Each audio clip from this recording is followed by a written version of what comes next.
Audio book by এলা চ্যানেলে হুমায়ুন আহমেদের লেখা নবনী, আজকের পর্ব 4।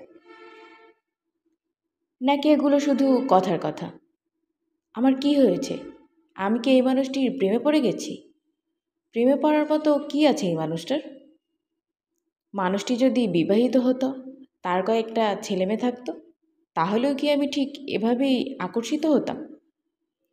সারা রাত আমার ঘুম হলো না। জীবনে এই প্রথম আমার ঘুমহীন রাত্রি যাপন। কী যে এক ভয়ঙ্কর কষ্ট। বিছানায় এপাশ ওপাশ করছি আর ভাবছি, ভোর হচ্ছে না কেন? ভোর হোক। মনে হচ্ছে ভোর হলে আমার কষ্ট কমবে। সূর্য ওঠার আগে আমি বিছানা ছেড়ে উঠলাম। দরজা খুলে বারান্দায় এসে দেখি মা ফজরের নামাজের জন্য অজু করছেন। আমাকে দেখে বললেন, কী রে, আজ এত সকালে ঘুম ভাঙল যে? একবার ভোরবেলা উঠে দেখলাম কেমন লাগে। রোজ ভোরে উঠে ছাদে ঘোরাঘুরি করবি, দেখবি শরীরটা কেমন লাগে। তুমি তাই করো নাকি মা? হুম। তোরা ছাদে যাস সন্ধ্যাবেলায়, আমি যেই ভোরবেলায়। মা আনন্দিত ভঙ্গিতে হাসছেন। আমি ছাদে চলে গেলাম। সিঁড়ি দিয়ে ওঠার সময় মনে হতে লাগলো, আচ্ছা ছাদে উঠে যদি দেখি স্যার ছাদে হাঁটাহাঁটি করছেন, তাহলে কি হবে? ব্যাপারটা মোটেই অস্বাভাবিক নয়, খুবই স্বাভাবিক। উনি নিশ্চয়ই নামাজ পড়ার জন্যে ভোরবেলায় উঠেছেন। একবার উঠলে ছাদে কি আর যাবেন না? এত সুন্দর একটা ছাদ, ছাদে কাউকে পেলাম না। আশাভঙ্গের তীব্র কষ্টে প্রায় কান্না পাওয়ার মতো হয়ে গেল। আমার ইচ্ছে করতে লাগলো এখনই ছুটে গিয়ে ওনার দরজায় ধাক্কা দিয়ে বলি, স্যার আমাদের ছাদটা খুব সুন্দর, আসুন আপনাকে দেখাই। এখন থেকে রোজ ভোরবেলা ছাদে বেড়াতে আসবেন, এতে আপনার শরীর খুব ভালো থাকবে। সিঁড়িতে কার পায়ের শব্দ? উনি কি আসছেন ছাদে? অবশ্যই আসছেন। উনি ছাড়া আর কে হবে? আমি আমার শাড়িটার দিকে তাকালাম। বেছে বেছে আজকের দিনে আমি এমন একটা বাজে শাড়ি পরেছি। আচ্ছা আমার চোখে ময়লা জমে নেই তো? আমার বুক ধকধক করছে। কি বলবো আমি স্যারকে? না স্যার না, মা এসেছেন। মার হাতে 2 কাপ চা, আমার জন্য চা এনেছেন। এত ভালো আমার মা, কিন্তু সেদিন ভোরবেলায় মাকে দেখে মনটা ভেঙে গেল। চিৎকার করে বলতে ইচ্ছে করলো, তুমি এসেছো কেন মা? কেন তুমি এসেছো? কে তোমাকে আসতে বলেছে? চাঁদের আলো খাট থেকে নেমে গেছে। নোমানের ঘুম ভেঙে গেছে। সে উঠে বসতে বসতে অবাক হয়ে বলল, কি হয়েছে? আমি বললাম, কিছু হয়নি। ঘুমোচ্ছ না? না, আমার ঘুম আসছে না। শরীর খারাপ করেছে নাকি? জ্বর? সে হাত বাড়িয়ে আমার কপালে স্পর্শ করলো। আহ, তার হাতটা কি ঠান্ডা। অনেকক্ষণ ধরে দরজার কড়া নাড়ছে। আমাদের বাসায় কলিং বেল নেই। কেউ এলে কড়া নাড়ে, বিশ্রী খটাং খটাং শব্দ হয়। আমি বাথরুমে গায়ে পানি ঢালছি আর কড়া নাড়ার শব্দ শুনছি। কে এসেছে ভর দুপুরে? আমি কি করব? ভেজা গায়ে দরজা খুলব? কে হতে পারে? তাড়াতাড়ি গায়ে কোনো মতে একটা শাড়ি জড়িয়ে দরজা খুলে দেখি বড় মামা। বড় মামার পেছনে ছোট্ট টিনের ট্রাঙ্ক হাতে 9-10 বছর বয়সী একটা মেয়ে। আমি চেঁচিয়ে বললাম, বড় মামা আপনি? কেমন আছিস মা?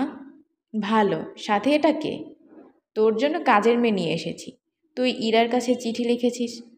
চিঠি পড়ে বুঝলাম ঘরে কাজের লোক নেই, তাই নিয়ে এসেছি। এর নাম মদিনা। তুই কাপড় বদলে আয়, ভেজা গায়ে ঠান্ডা লাগাবি। জামাই কোথায়? ও ঢাকার বাইরে আছে। তুই একা?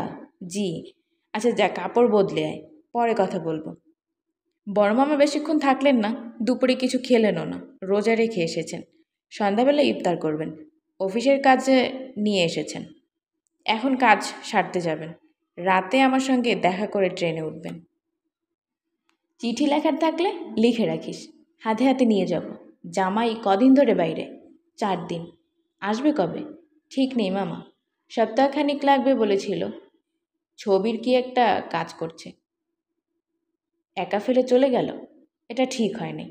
আমাকে খবর দিলে তোকে এসে নিয়ে যেতাম। আমার অসুবিধা হচ্ছে না মামা। রাতে দারোয়ানের বউটা এসে বারান্দায় শুয়ে থাকে। মামা কৌতূহলী চোখে আমার সংসার দেখছেন। খাটের নিচটাও এক ফাঁকে দেখলেন।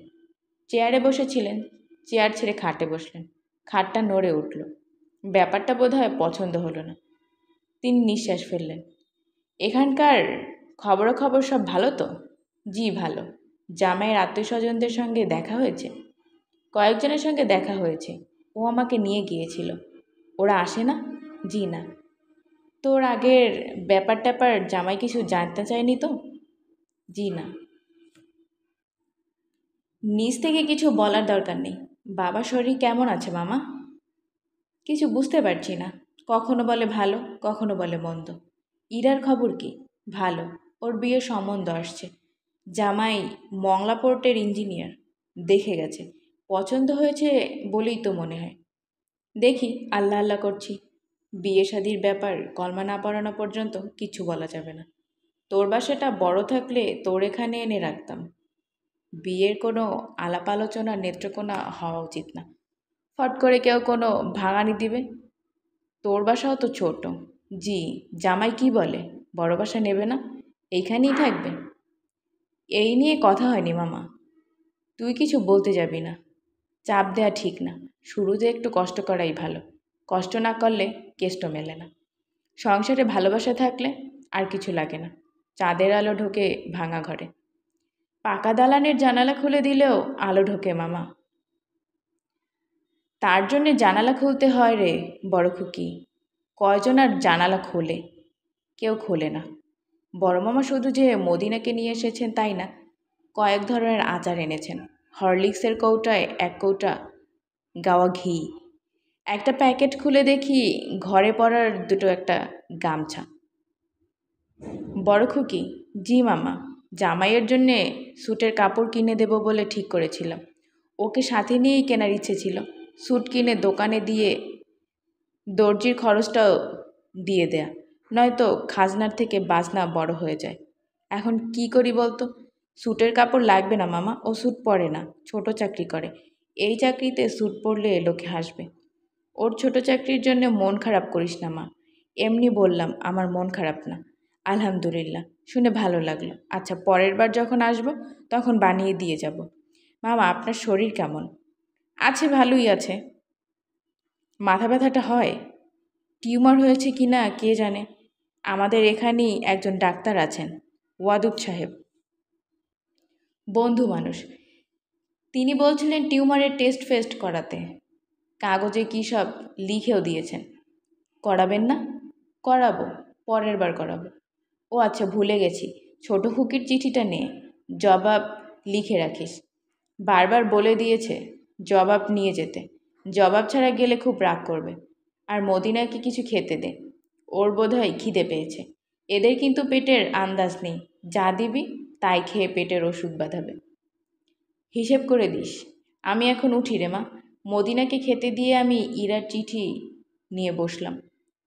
ইরা লিখেছে, আপা, তোমার চিঠি লিখতে এত দেরি হলো কেন? তোমার এত কী কাজ? তুমি বিশ্বাস করবে না, আমি নিজে প্রতিদিন একবার পোস্ট অফিসে গিয়ে জিজ্ঞেস করেছি চিঠি এসেছে কিনা। এর মধ্যে এমন এক কাণ্ড হলো, বাবা গভীর রাতে চেঁচামেচি শুরু করলেন, নবনী এসেছে, নবনী এসেছে। সে কি হইচই। আমরা দরজা খুললাম, কেউ নেই। আসলে বাবা স্বপ্ন টপ্ন দেখে এই কাণ্ড করেছেন। বাবার শরীর আগের চেয়েও খারাপ হয়েছে। হলে কি হবে, চিকিৎসা করাবেন না? এখন কোনো ওষুধ খাচ্ছেন না। একজন জিন সাধকের খোঁজ পাওয়া গেছে, তার কাছ থেকে ওষুধ নিচ্ছেন। সেই ওষুধ নাকি জিনরা এনে দিচ্ছে কোকাফ নগর থেকে। গাছের কি সব শিকড় বাকড়। মা সেসব হামানদস্তির পিষে পিষে দিচ্ছেন, হামানদিস্তায় পিষে পিষে দিচ্ছেন। আমি খানিকটা চোখে দেখেছি, বিশ্রী দুর্গন্ধ। খানিকটা মুখে দিলে মুখ আঠা আঠা হয়ে থাকে। ভালো কথা, মা স্বপ্নে দেখেছেন তোমার ছেলে হয়েছে। ছেলের নামও স্বপ্নে দেখেছেন। ছেলের নাম জুলহাস। আমি মাকে বললাম, ছেলে হওয়া স্বপ্নে দেখেছো, ভালো কথা। ছেলের নাম কিভাবে স্বপ্নে দেখলে? আর দেখলেই যখন, একটু ভালো নাম দেখতে পারলে না? অন্তু ভাইয়ারও খবর আছে। সে ফুটবল খেলতে গিয়ে মাথায় চোট পেয়েছে। লোকজন বল খেলতে গিয়ে পায়ে চোট পায়। ভাইয়া সবই উল্টা। সে চোট পেয়েছে মাথায়। তোমার ঘরটা এখন ভাইয়ার দখলে। এত সুন্দর ঘরটা সে যে কী করেছে তুমি না দেখলে বিশ্বাস করবে না। তার উপর একদিন তার ঘরে ঢুকে দেখি, না থাক এখন বলবো না, খুবই মজার ব্যাপার, মুখোমুখি বলতে হবে। আবার তুমি কবে আসবে? আমি দুলাভাইকে তার অফিসের ঠিকানায় খুব করুণ একটা চিঠি লিখেছি। এত করুণ যে চিঠি পড়ার পরপরই অন্তত কিছুদিনের জন্য দুলাভাই তোমাকে আমাদের এখানে রেখে যাবেন। আমার যে বিয়ের কথা হচ্ছে তা নিশ্চয়ই এর মধ্যে বড় মামা তোমাকে বলেছেন। ছেলে নিজেই আমাকে দেখতে এসেছে। গম্ভীর মুখে জিজ্ঞেস করলো, রবীন্দ্রনাথ কবে নোবেল পুরস্কার পান বলতে পারেন? আমার এমন রাগ লাগছিল যে ইচ্ছে করলো বলি, রবীন্দ্রনাথ কে, নাম শুনিনি তো। এরকম বলতে পারিনি, শুধু বলেছি কবে নোবেল পুরস্কার পেয়েছেন জানি না। আপা তুমি কি জানো? আমার মনে হয় এখন আমার একটা সাধারণ জ্ঞানের বই দরকার, নয়তো কখন কি প্রশ্ন করবে জবাব দিতে পারবো না, বিয়ে আটকে যাবে। তবে জবাব দিতে না পারলেও ওই লোক আমাকে পছন্দ করেছে, সেটা আমি ওই লোকের ড্যাব ড্যাব করে তাকিয়ে থাকার থেকেই বুঝেছি। বড় কোনো সমস্যা না হলে এই শীতে বিয়ে হয়ে যাবে। আপা কিছু ভালো লাগছে না, তুমি আসো। মামা বিকেলে একটা ইলিশ মাছ হাতে নিয়ে এলেন। তার গায়ে জ্বর, বেশ জ্বর। ইফতার কিছু খেতে পারলেন না। আমি বললাম, চুপচাপ বিছানায় শুয়ে থাকুন, কাল যাবেন। মামা রাজি হলেন না। রাজি হবে না জানতাম, তাকে ফেরানো মুশকিল। নিজে যা ভালো মনে করবেন তাই করবেন, অন্যের কোনো কথাই শুনবেন না। বড় খুকি? জি মামা। ছোট খুকির বিয়েটা মনে হয় হয়েই যাবে। ওরা মুখে অবশ্যই কিছু বলে নাই। ছোট খুকিকে কী সব প্রশ্ন টশ্ন করেছে, উত্তর দিতে পারে নাই। তারপরেও মনে হয় পছন্দ হয়েছে। বিয়েটা হয়ে গেলে দায়িত্ব শেষ হয়। একটু দোয়া করিস মা। দোয়ায় কি কাজ হয় মামা? অবশ্যই হয়, হবে না কেন? আপনাকে লেবু শরবত বানিয়ে দেব? দে, লেবু শরবত বলকারক। ঘরে কি লেবু আছে? আছে। আমি লেবু শরবত বানিয়ে এনে দেখি দরজায় হাতুড়ি পেটা শব্দ হচ্ছে। বড় মামা ঘরে ঢোকার মূল দরজায় হাতুড়ি দিয়ে কি যেন করছেন। আমি অবাক হয়ে বললাম, কি করছেন মামা? ছিটকিনি লাগাচ্ছি। ডাবল প্রোটেকশন থাকা দরকার, আগের ছিটকিনিটা দুর্বল। আমি অবাক হয়ে দেখলাম মামা হাতুড়ি ছিটকিনি সব কিনে এনেছেন। একটা স্ক্রুড্রাইভারও আছে। কি আশ্চর্য মানুষ, হাতুড়ি টাতুড়ি সব কিনে নিয়ে এসেছেন। কাজ ফেলে রাখলে তো হয় না রে মা, যখনকার কাজ তখন করতে হয়। মামা ছিটকিনি ফিট করে খাটটা ঠিক করলেন। খাটের পায়ার নিচে কাগজ দিয়ে পায়াগুলো সমান করলেন। লেবু শরবত খেলেন। মদিনাকে 10টা টাকা দিয়ে নানান উপদেশ দিলেন। বিড়বিড় করে দোয়া পড়ে আমার মাথায় ফু দিয়ে দিলেন। এবার তাহলে যেতে হয় রে বড় খুকি।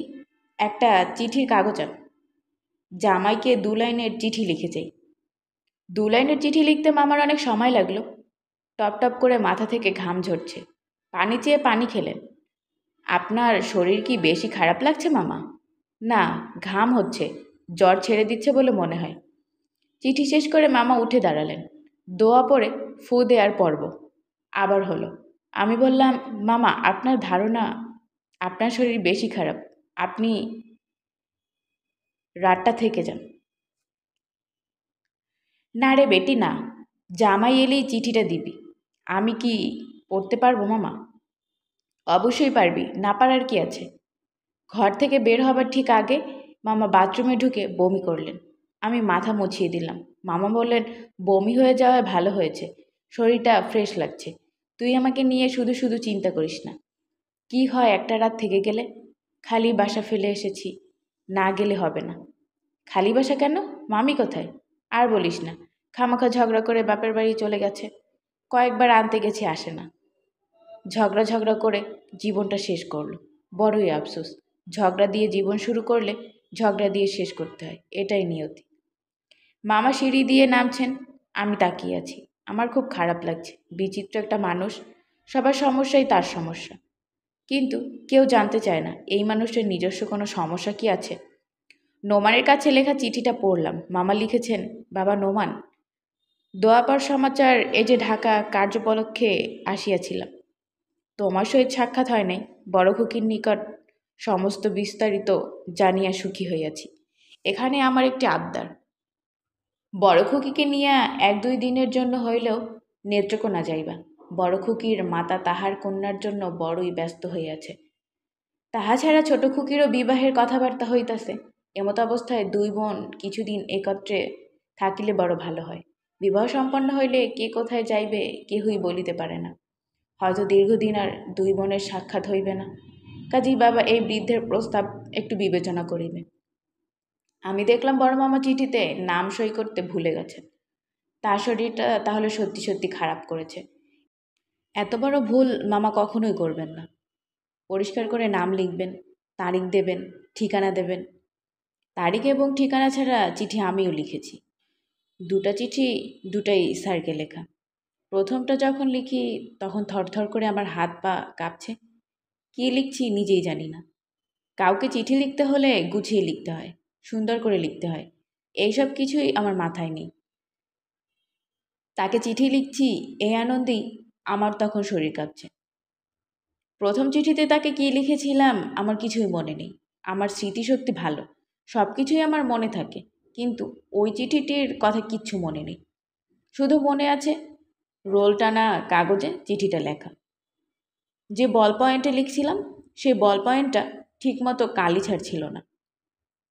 অনেকগুলো অক্ষর অস্পষ্ট। চিঠি শেষ করে আমি দুহাতে মুখ ঢেকে অনেকক্ষণ কাঁদলাম। আমি পোস্ট অফিস থেকে নিজেই খাম কিনলাম। খাম কেনার সময় মনে হলো যিনি খাম দিচ্ছেন তিনি সব বুঝে ফেলেছেন। তিনি জেনে গেছেন এই চিঠি আমি তাকে দিচ্ছি। কি আছে চিঠিতে? ইকোনমিক্সের একটা বইয়ের ভেতর খামটা লুকিয়ে আমি যাচ্ছি চিঠি পোস্ট করতে। পথে বাবার সঙ্গে দেখা। বাবা বললেন, কই যাচ্ছিস রে? আমার শরীর কেঁপে উঠল। আমার মনে হলো বাবা বুঝে ফেলেছেন আমি কোথায় যাচ্ছি। তিনি জানেন আমার এই বইটার ঠিক মাঝামাঝি জায়গায় একটা খাম আছে।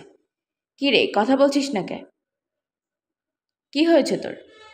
বন্ধুর বাসায় যাচ্ছি। এখন কলেজ আছে না? কলেজ বাদ দিয়ে বন্ধুর বাসায় কি? ওখান থেকে কলেজে যাব। আচ্ছা যা। তোর কি শরীর খারাপ? না বাবা, শরীর ভালো। আচ্ছা আচ্ছা। চিঠি পোস্ট করে আমি কলেজে গেলাম। থার্ড পিরিয়ডে স্যারের ক্লাস। আমি মাথা নিচু করে বসে আছি। স্যার ঢুকলেন, সব মেয়েরা উঠে দাঁড়ালো। আমি দাঁড়াতে পারলাম না। মনে হচ্ছে আমার হাত পা পাথরের মতো শক্ত হয়ে গেছে। স্যার রোল কল করছেন। মেয়েরা নানান রকম ফাজলামি করছে। ইয়েস স্যার না বলে সবাই বলছে হাজির হুজুর। একজন আবার বলল, বান্দা হাজির হুজুর।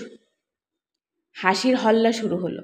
স্যার রোল কল বন্ধ করে খানিকক্ষণ তাকিয়ে রইলেন। মনে হলো কিছু বলবেন, বললেন না। রোল কল করে যেতে লাগলেন। আমার রোল 53। যখন তিনি ডাকলেন রোল 53, আমি বসে রইলাম, কোনো শব্দ করলাম না। স্যার আবার ডাকলেন রোল 53।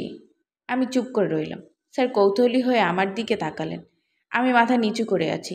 আমার ধারণা হয়েছে স্যার আমার চোখের দিকে তাকালেই সব জেনে যাবেন। তখন আমি কি করব? এ লজ্জা আমি কোথায় রাখব? স্যার সেদিন পড়ালেন সম্রাট বাবরের সিংহাসনে আরোহণ পর্ব। ক্লাসে হইচই একসময় থেমে গেল। তিনি ভারী এবং খানিকটা কাপা গলায় গল্প বলার ভঙ্গিতে কথা বলছেন। কথা বলার সঙ্গে সঙ্গে হাত নাড়ছেন। বাবরের মার নাম হজরত খানম। দেখেছো কি অদ্ভুত নাম? এই নাম মনে রাখা সহজ না? খুব সহজ। আবার কোনো বাবরের মা হজরত খান। 1910 হিজড়ির কথা।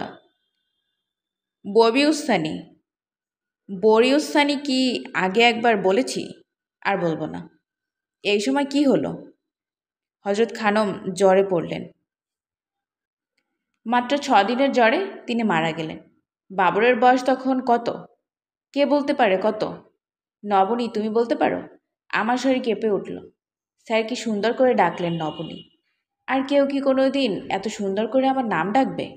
নবনী, তুমি জানো তখন বাবরের বয়স কত? আমি চুপ করে আছি। আমার পেছন থেকে বেনু উঠে দাঁড়িয়ে বলল, স্যার নবনী জানে কিন্তু বলবে না। ক্লাসের সবাই হাসছে।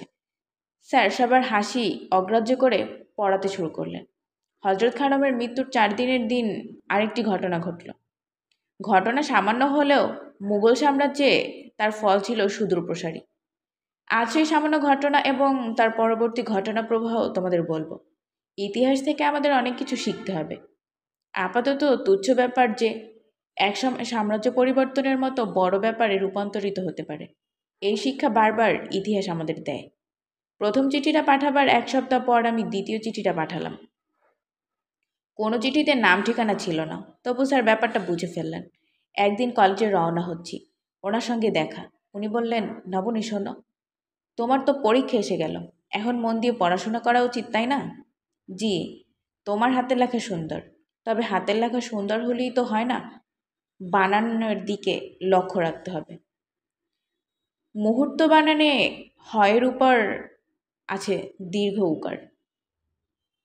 আমি স্যারের দিকে তাকিয়ে কঠিন গলায় বললাম, আমাকে এসব কেন বলছেন? আমি কিছুই বুঝতে পারছি না। আমি সেদিন কলেজে গেলাম না। বাড়িতে ফিরে এসে দরজা বন্ধ করে সারাদিন কাঁদলাম। সন্ধ্যাবেলা ছাদে উঠে মনে হলো, ছাদ থেকে যদি নিচে লাফিয়ে পড়তে পারতাম তাহলে কি সুন্দর হতো। কেন মানুষ শুধু শুধু পৃথিবীতে বেঁচে থাকে? 7 দিনের জায়গায় 10 দিন পার করে নোমান ফিরল।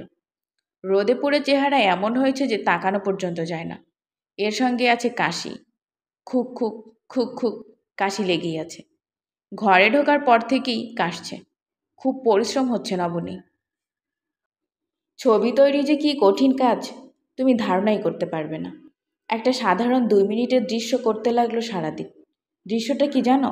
দৃশ্যটা হলো, নায়িকা পুকুর ঘাটে গোসল করতে গিয়েছে। একটা সবুজ কচু পাতায় তার গায়ে মাখা সাবানটা রাখা। হঠাৎ বাতাস লেগে সাবানটা পানিতে পড়ে গেল। নায়িকা পানিতে ডুব দিয়ে সাবান খুঁজছে। অহনা তোমাদের নায়িকা? হুম। আমাদের ছবিতে ওর নাম হলো জাহেদা। গ্রামের মেয়ে হিসেবে তাকে যে কি মানিয়েছে তুমি কল্পনা করতে পারবে না। স্টিল ছবি নিয়ে আছে, তোমাকে দেখাবো? এখন ভালো করে চা করো দেখি, চা খাবো। আউটডোরে থেকে থেকে চায়ের অভ্যাস হয়েছে, তাই না? সিগারেটের অভ্যাসও হয়েছে। নবনী, হুম, গোসলের পানি দাও, গোসল করে বেরোবো। অহনার খোঁজে যেতে হবে। ও রাগারাগি করে কাউকে কিছু না বলে চলে এসেছে। আমরা তো কিছুই জানি না। সন্ধ্যাবেলা শুটিং। জাহেদা হাতে এক মুঠি পাটখড়ি নিয়ে যাচ্ছে। পাটখড়ির মাথায় আগুন। সেই আগুনের আভায় পথ চলছে। দারুণ দৃশ্য। লাইট ফাইট করতে রাত 10টার মতো বেজে গেল। শফিক আমাকে বলল, যা অহনাকে নিয়ে আয়। আমি আনতে গিয়ে শুনি সে সন্ধ্যাবেলা ব্যাগ গুছিয়ে স্টেশনের দিকে গেছে। বোঝো অবস্থা। তোমাদের শুটিং হলো না?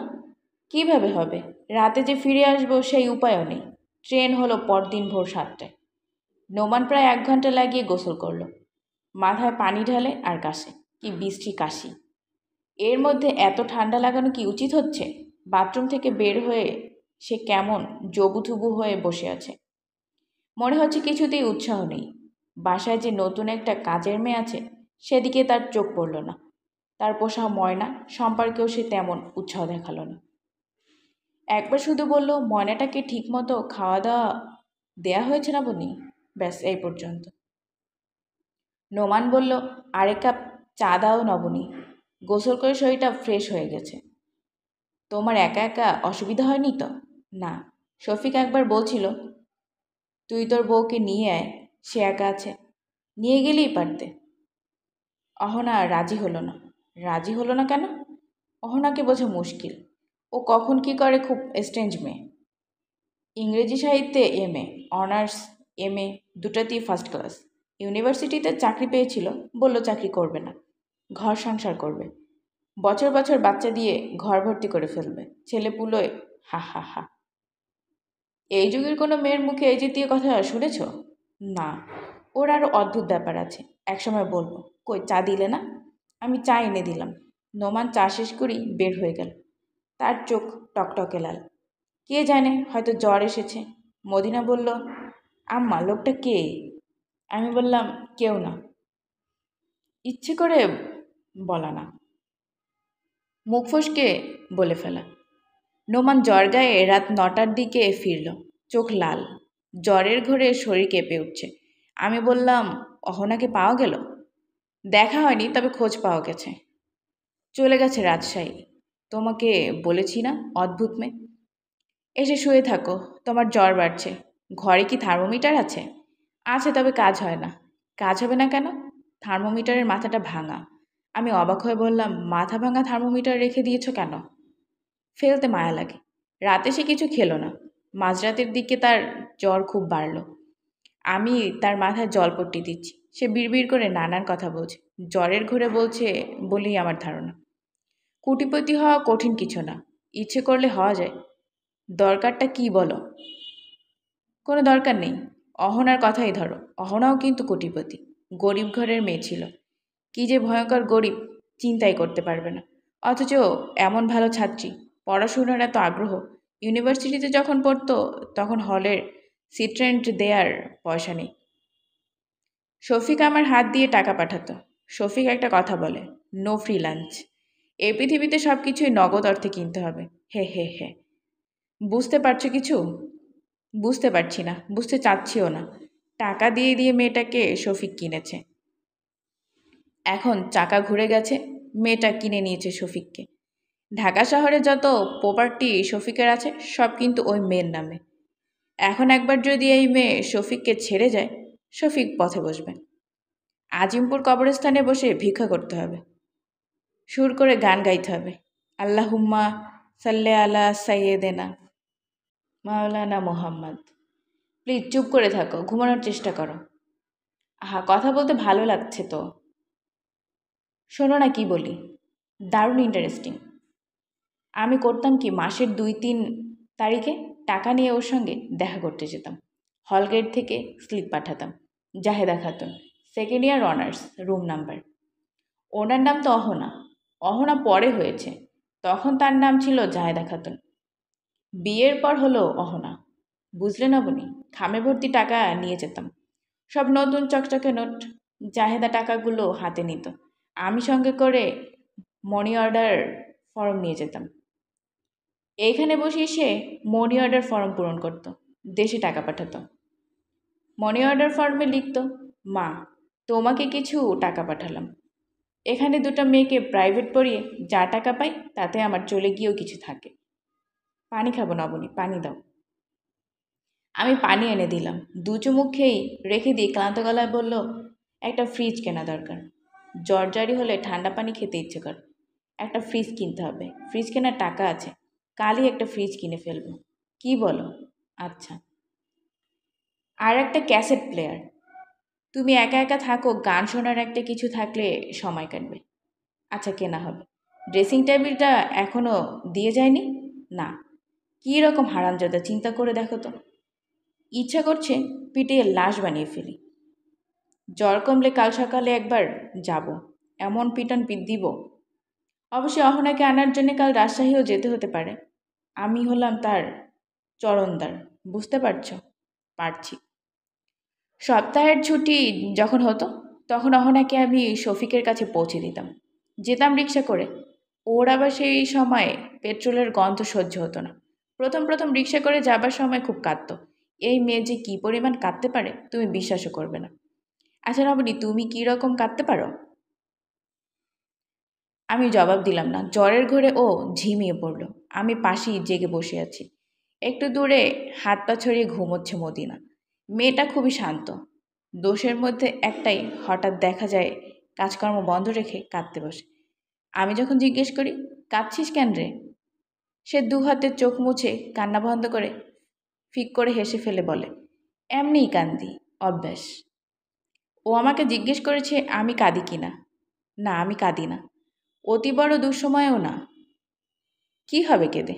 প্রবল জ্বরের ঘোরে আচ্ছন্ন হয়ে সে পড়ে আছে। আমি চুপচাপ বসে আছি তার মাথার কাছে। মানুষ কি আশ্চর্য প্রাণী! আজ আমি যার মাথার পাশে বসে আছি তার বদলে অন্য একজনের মাথার পাশেও বসতে পারতাম, পারতাম না? বিয়ে নামের একটা ব্যাপার 2জন অচেনাকে একসঙ্গে করে দিয়েছে। আমি তো স্যারের মাথার পাশেও বসে থাকতে পারতাম। স্যারের কথা এই মুহূর্তে ভাবাটা কি ঠিক হচ্ছে? মুহূর্ত বানান কি যেন? হয়ের উপর দীর্ঘ ওকার। শুনুন স্যার, এই বানান আমি আর কোনো দিন ভুল করিনি, করবও না। শব্দটা মনে হলেই আপনাকে মনে পড়ে। একজন মানুষ কি তার প্রতিটি মুহূর্ত আলাদা করতে পারে? আমি পারি। স্যারের সঙ্গের মুহূর্তগুলো আমি পারি, যদিও তার সঙ্গে আমার তখন দেখাই হয় না। চাটাইয়ের যে ঢাকনি তিনি দিয়েছেন তা তিনি সরাননি। একদিন দেখি উত্তরের দরজাটাও তিনি তার দিক থেকে বন্ধ করে দিয়েছেন। তখন তার ঘরে যেতে হলে বাইরে দিয়ে যেতে হবে। আমি নিজেকে সংযত করার চেষ্টা করছি। ইন্টারমিডিয়েট পরীক্ষা এসে গেছে। দরজা বন্ধ করে রাত দিন পড়ার ভান করি। বইয়ে একেবারেই মন বসে না। চিঠি লেখার একটা খাতা করছি। রোজ একটা করে চিঠি লিখি। মজার মজার সব চিঠি। কোনোটাতে হাসির কথা থাকে, কোনোটাতে রাগের কথা থাকে। কোনো কোনো চিঠি লিখে নিজেই ফুপিয়ে ফুপিয়ে কাঁদি। ঠিক করে রেখেছি 1 বছরে 365টা চিঠি লিখব। চিঠি লেখা শেষ হলে একদিন খাতা নিয়ে স্যারের কাছে যাব। তাকে বলবো, স্যার দেখুন তো এখানে কি কি বানান ভুল আছে। অতিথিপুরের আমার ছোট খালার ননদের বিয়ে। খালা খবর পাঠিয়েছেন আমি যেন অবশ্যই যাই। মেয়েকে সাজিয়ে দিতে হবে। মা বললেন, নবনী যাবি? আমি বললাম, পাগল হয়েছ? আমার পরীক্ষা না, ইরাকে পাঠিয়ে দাও, ইরা যাক। যায় না মা, এত করে লিখেছে, তোকে তোর খালা কত পছন্দ করে, না গেলে মনে কষ্ট পাবে। আমার যেতে ইচ্ছে করছে, কিন্তু যাব কি করে? যদি যাই তাহলে কি আর রোজ একটা করে চিঠি লিখতে পারবো? তাছাড়া স্যারকে ফেলে রেখে আমার যেতে ইচ্ছে করছে না। তার সঙ্গে আমার কথা হয় না, রোজ দিন দেখাও হয় না, তবুও তো আমরা পাশাপাশি আছি। উত্তরের দরজার পাশে দাঁড়ালে তার হাঁটার শব্দ কানে আসে। এটাই বা কম কি? ঠিক হলো ইরা যাবে, বাবা তাকে পৌঁছে দিয়ে আসবেন। যেদিন যাবার কথা সেদিন দেখি বাবা যাচ্ছেন না। ঠিক হয়েছে, ইরাকে পৌঁছে দেবেন আমার স্যার। আমার বুক ধক করে উঠল। আমি মাকে গিয়ে বললাম, মা শোনো, ইরা থাক, আমি যাব। আমি না গেলে ছোটো খালা মনে কষ্ট পাবেন। মা বললেন, ইরা সব কাপড় গুছিয়ে রেখেছে, এখন তুই যাবি কি? আমি বললাম, আমার কাপড় গোছাতে 1 মিনিট লাগবে। না না, তুই থাক, পড়াশোনা করছিস কর। ইরা স্যারের সঙ্গে চলে গেল। আমার মনে হলো আমি যদি একটা ধারালো ছুরি দিয়ে ইরাকে ফেলা ফেলা করে ফেলতে পারতাম। আমার জীবনের সবচেয়ে কষ্টের মুহূর্ত কি যদি কেউ জানতে চায়, আমি বলবো স্যারের সঙ্গে ইরার অতিথিপুরের যাবার সময়টা। তখন ঝমঝম করে বৃষ্টি পড়ছে। বাবা একটা রিক্সা ডেকে এনেছেন। ইরা রিক্সায় উঠে বসেছে। স্যার বললেন, আমি আরেকটা রিক্সা নিয়ে আসি। বাবা ধমকে সরে বললেন, আরেকটা রিক্সা লাগবে কেন? তুমি এটাতেই উঠো তো মাস্টার। তোমাদের বড় বাড়াবাড়ি। তারা দুজন একটা রিক্সায় করে চলে যাচ্ছে। আমি পাথরের মতো মুখ করে তাকিয়ে আছি। ইরা ফিরে এসে কত গল্প। আপা জানো, তোমার স্যার কিন্তু দারুণ রসিক লোক। এমনিতে বোঝা যায় না, কিন্তু এমন সব রসিকতা করেন যে হাসতে হাসতে গড়াগড়ি খেতে হয়। একদিন কি হয়েছে শোনো। ছোট খালা স্যারকে খেতে দিয়েছে। পাঙ্গাস মাছের বড় একটা পেটি দেয়া হলো। তখন স্যার, আমি বললাম, চুপ কর তো ইরা, কানের কাছে ভ্যান ভ্যান করিস না। পড়ার চেষ্টা করছি, দেখছিস না? একদিন খুব কষ্ট লাগলো। বড় মামা একটা টাঙ্গাইলের শাড়ি পাঠিয়েছে, সবুজের উপর কালো ডোরা। শাড়ি পরার পর মা বললেন, ও আল্লাহ, তোকে তো পরীর মতো সুন্দর লাগছে রে। ইরাকে নিয়ে যা তো, স্টুডিও থেকে একটা ছবি তুলে, বিয়ের কথাবার্তায় কাজে লাগবে। আমি ছবি তুলতে গেলাম না, তবে আমাদের বাড়ির সামনে বাগানে হাঁটতে গেলাম। বাগান থেকে স্যারের ঘরের ভেতরটা দেখা যায়। আমার মন বলছিল ভেতর থেকে স্যার আমাকে দেখতে পাবেন এবং অবশ্যই বাইরে বের হয়ে আসবেন। সেরকম কিছুই হলো না। আমি দেখলাম গভীর মনোযোগে তিনি কি যেন পড়ছেন। জানালার সামনে দিয়ে আমার বারবার যাওয়া আসা তার মনোযোগ নষ্ট করতে পারল না। আমার ইচ্ছে করছে তার ঘরে গিয়ে ঢুকি, তীব্র গলায় বলি, বেহেশতে আপনি যেসব পরী পাবেন তারা কি আমার চেয়েও সুন্দর? আপনি দিনের পর দিন আমাকে অগ্রাহ্য করবেন তা হবে না, না না না। এই সময় স্যার অসুখে পড়লেন। বাসার কেউ বুঝতে পারল না, কিন্তু আমি বুঝলাম। বুঝেই বা কী করব? আমি তাকে ঘর থেকে বের হতে দেখি না। তিনি কলেজেও যান না। আমি কলেজের অফিসে খোঁজ নিয়ে জানলাম অসুস্থতার জন্য তিনি ছুটির দরখাস্ত করেছেন। আমার ভয়ঙ্কর খারাপ লাগছে। একটা মানুষ অসুখ হয়ে পড়ে এবারের কেউ সেটা বুঝতে পারছে না কেন? এবারে সবাই কি অন্ধ? মার কি উচিত না খোঁজ খবর করা? আমি নিজ থেকে কাউকে কিছু বলবো না, মরে গেলেও না। একদিন মা বললেন, কী রে, তোর স্যারের কি অসুখ বিসুখ করলো নাকি? একজন ডাক্তারকে মনে হয় ঢুকতে দেখলাম। আমি বললাম, অসুখ বিসুখ করছে কি না জানি না, করতেও পারে। আল্লাহর পিয়ারা বান্দাদেরও অসুখ বিসুখ হয়। খোঁজ নিয়ে আয় তো। আমি খোঁজ নিতে পারবো না মা, আমার এত মাথা ব্যথা নেই। অন্তুকে পাঠাও। অন্তু খোঁজ নিয়ে এলো, চোখ বড় বড় করে হাসি মুখে বলল, মাওলানা ফ্ল্যাট হয়ে গেছে, বুঝলে মা? 6 দিন ধরে বিছানায় শোয়া, কথা বলে চিচি করে। মা বললেন, তাতে হাসির কি হলো? হাসছিস কেন? উনি কেমন চিচি করে কথা বললেন, ওই জন্যই হাসছি। ওনার কথা শুনলে মনে হবে মানুষ কথা বলছে না, চিকা কথা বলছে। কথা শুনলে তুমিও হাসবে। মা তৎক্ষণাৎ তাকে দেখতে গেলেন। পৃথিবীর সমস্ত মাদের মতো তিনিও খুব দুঃখিত হলেন। একটা লোক দিনের পর দিন অসুস্থ হয়ে পড়ে আছে, তিনি বলতেও পারেন না। এই লজ্জাতেই মা অস্থির। মা বললেন, কেন তুমি আমাদের কোনো খবর দেবে না? তুমি রান্না করে কিছু খেতে পারো না, আমাদের বলবে, আমরা ব্যবস্থা করব। নাকি ইসলাম ধর্মে এরকম নিয়ম নেই? তিনি মিনিমাম তিনি মিনমিন করে বললেন, আপনাদের কষ্ট দিতে চাইনি, ভেবেছি সেরে যাবে। এখন থেকে তোমার সব খাওয়া দাওয়া এ বাড়ি থেকে যাবে, বুঝতে পারছো? কি খাও তুমি? বার্লি আর সাগু, এই দুটো ছাড়া আর কিছু খেতে পারি না। তোমার হয়েছে কি? ডাক্তার কি বলল?